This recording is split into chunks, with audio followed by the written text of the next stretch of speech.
और अगली बड़ी खबर दिल्ली से, जहां पर यमुना घाट पर बने गैर कानूनी मकानों पर आज बुलडोजर एक्शन हो सकता है। जिला इंतजामिया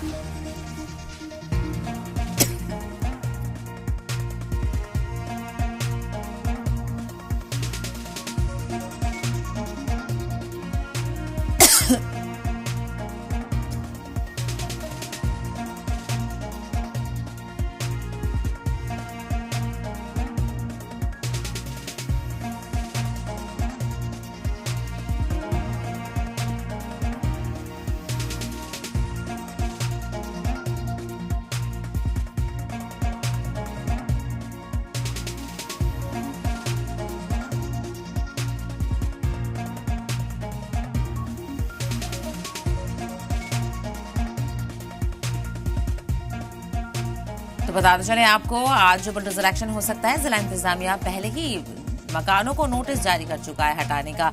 आज बुलडोजर कार्रवाई हो सकती है।